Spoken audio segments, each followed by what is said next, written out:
Good, happy morning. What's today? Tuesday. Choose. What do you choose today? Choose to love yourself.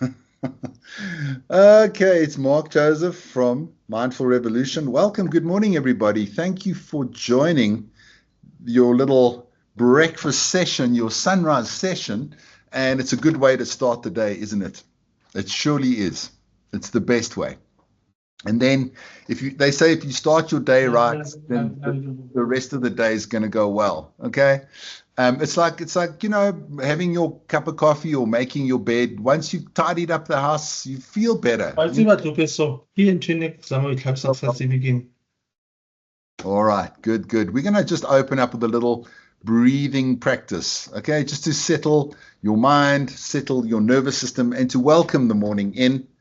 So let's place 2 feet firmly on the ground and then just drop your chin slightly and taking in a nice slow breath in through the nostrils. And then slowly exhaling it out. Breathing in, it's a new dawn, it's a new day. And slowly breathing out the nostrils, letting go. And last big breath in, it's a new life for me, yeah. Opening the mouth and gently sigh the breath out. And I'm feeling good. I think that was in the words of Nina Simone. Okay, now we're coming back to a normal breath. It's a new dawn. It's a new day. It's a new life for me. Every morning is a new life, isn't it? It's a new world. It's a new you. We are constantly changing. We are constantly changing people, constantly changing beings, and let us initiate a positive change. Yeah, there's a lot of negativity going on. There's a lot of stuff on social media about what's happening in the world, but I'm like a duck. I just shake that water off and carry on. I don't want to get involved with politics. I don't want to get involved with drama. I don't want to mess up my morning by looking at social media so early and getting riled up. That's not for me, okay? So we're talking about self-love today, and I think number one, there's a couple of strategies around self-love, and I've run lots of workshops, in fact, there was a 14-day self-love challenge and mindfulness challenge, which I ran a couple of years ago, and it was really a good challenge, and I'd love to do it again.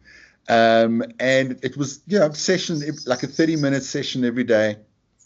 But one of the first things about us as people is, where does the lack of self-love come from? Maybe you guys can tell me. You're welcome to unmute your mic or pop in the chat.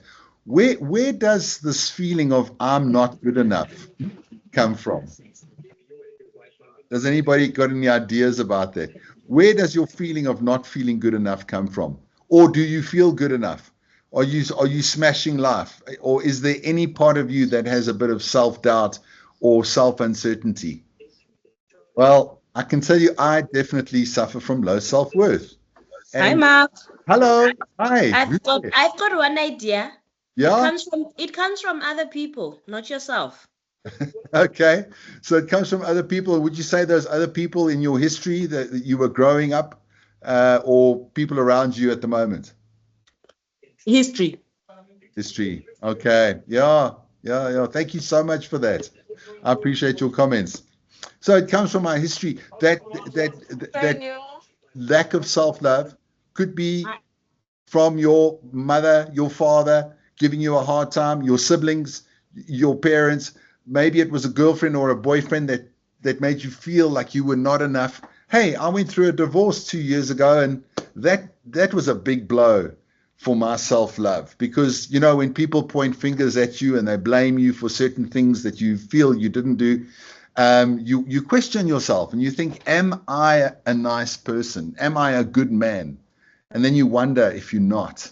And that's the worst conversation that we can have with ourselves, because if we start that with ourselves, that I'm not good enough, I'm a failure, I am a potential person that hurts other people, you have those thoughts in your head, and then if you start believing them Oh, wow. Well, then that's going to affect everything about you. Mm. There's also another angle, and that's the media, okay? The media advertising will never, ever make you feel good about yourself. You switch on the TV or you read a billboard, and they're always saying, you will be happy if you buy this. You will be better if you get this car, you know? Um, and a lot of time we get ourselves into debt because we spend money on things that we don't really need because we believe that these things will make us look better, more important, more successful. Maybe people will love us, you know. Maybe if I take that date out to a very fancy restaurant, she's going to love me, you know. So then we start to think, well, I'm not good enough and I need to invest in something that's going to make me look better and feel better. And there we go, you know. So the whole world is pushing for you to not feel good about yourself. It's childhood. Thank you, childhood, Lindsay. Not being as smart as my siblings. Yeah, that can be. But I'm sure you're smart in other ways, right? Bertha, peer pressure, refuel where at times it's the cause of childhood trauma. It is.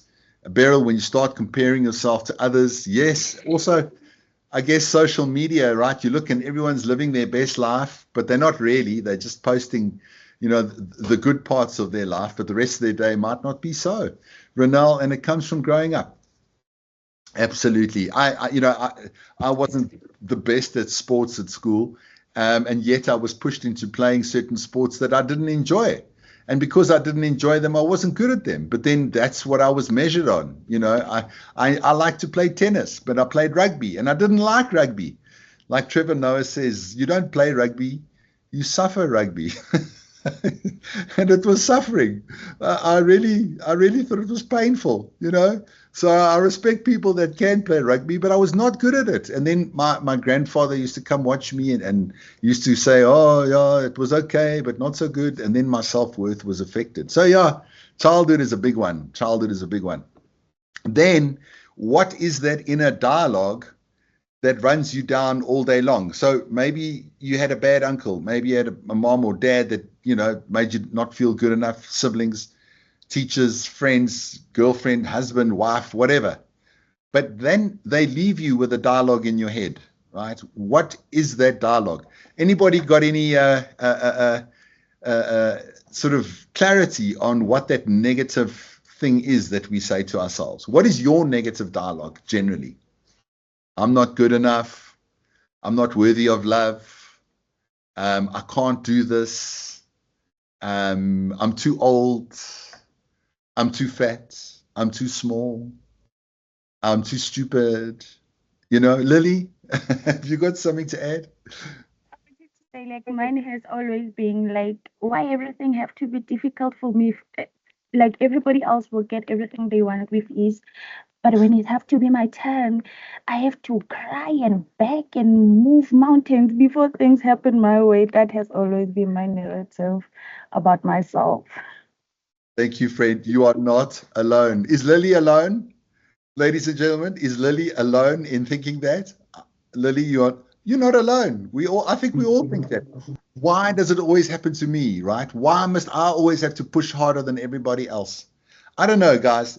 I sometimes think that too about my life. But I think, Lily, I think we're all in that boat. We all have that thought. You know, I do. I don't think you're alone. I don't think Lily's alone. But Lily, thank you for your share. It's very so honest, so authentic, and so vulnerable. Thank you for that share. The narrative. What is the narrative? And then we start believing that the universe or God or someone's conspiring against us or doesn't love us, and that we always have to struggle, we always have to suffer. But unfortunately, friends, this is the nature of our existence on this planet. It's not easy. It's not easy. And you are not alone. And sometimes I think we are all just walking each other home. You know, it's like the blind leading the blind, but we're all trying and we're walking each other home, right? One day we'll be free of this feeling of never being good enough. But I'd like to say that we can start today, right? We can start right now and rewire our brain to feel better about ourselves. I'm a meditation teacher, and a lot of people come to me and they say they can't meditate. I say, why? Because they can't focus their mind without their mind drifting. But it's not about that, guys. I say, how do you feel when your mind drifts to something else and you're focusing your mind on your breathing? And they say, I feel like I failed. So then I say, no, let's change that. When your mind disappears to something else, or when you make a mistake that you think is a mistake, catch yourself and go, I've noticed that my mind has drifted off. I've noticed that I have gone off the topic or made a mistake, and I'm happy that I've noticed. Good. Nice. Now come back to success. Come back to the breath. Can you imagine that? All right. But you know what we do? We do 20 things in a day that's right, and we make one mistake. And what do? We lie in bed at night and we focus on that one mistake. When 20 things went well. So it's time to recognize those 20 things. Write it down. Get a journal. Write down all the things that are going well, all the things that you did well, because you forget about it. It's like, well, that's just happens, right? It happens when it goes well. But no, celebrate it, right? Celebrate it and say to yourself, nice. Okay, I'm going to meditate today, and this is your homework, ladies and gents, is to sit and meditate on your breathing. Watch your mind as it starts to move into other thoughts or distractions. Bring yourself back and say, nice, good. I recognized when my mind was off the object. I caught myself, I recognized, and I'm able to come back.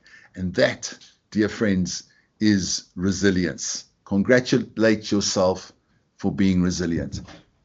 And I look at the last 2 years, and I think the last 2 years for me has been the worst 2 years of my life. But then I look at it and go, oh, my life is so bad. Oh, my life sucks. Oh, I miss my wife. And then I think, you know what, Mark?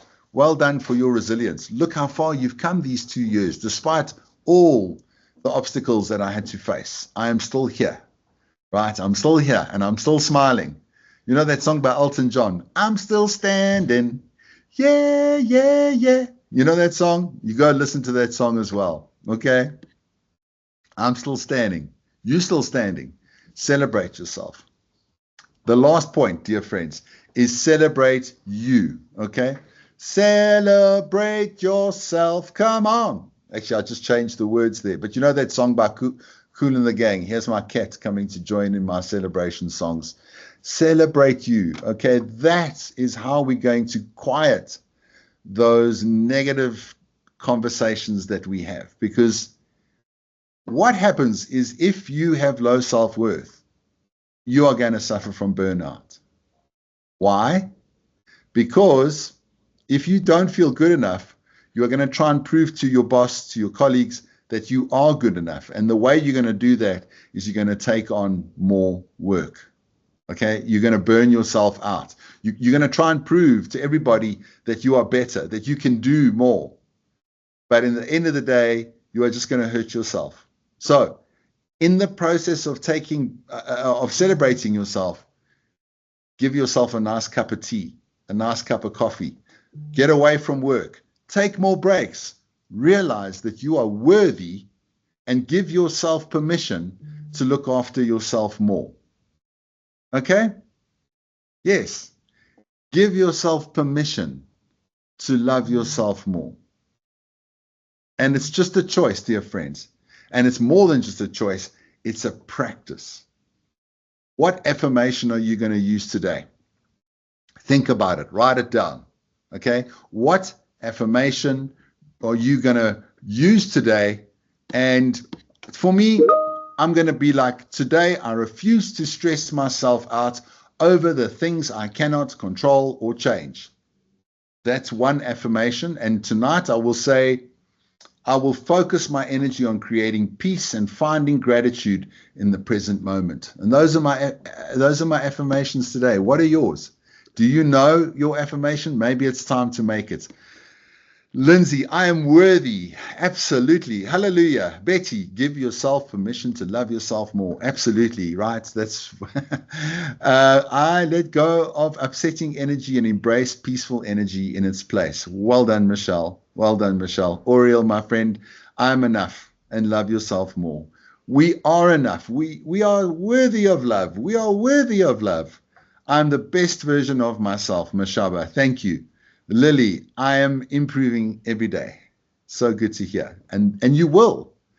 Another one that I think of is whatever is going on is for my highest good, right? Then I can just let go of what seems wrong and what seems difficult and know that it's helping me to be the better, best version of myself. And don't get down about it. So, dear friends, today we're going to lift our head high. We're going to walk into that meeting or into the office like we own the place, okay? Not like an egotistical maniac, but like you've got this. You've got this. You've always had it.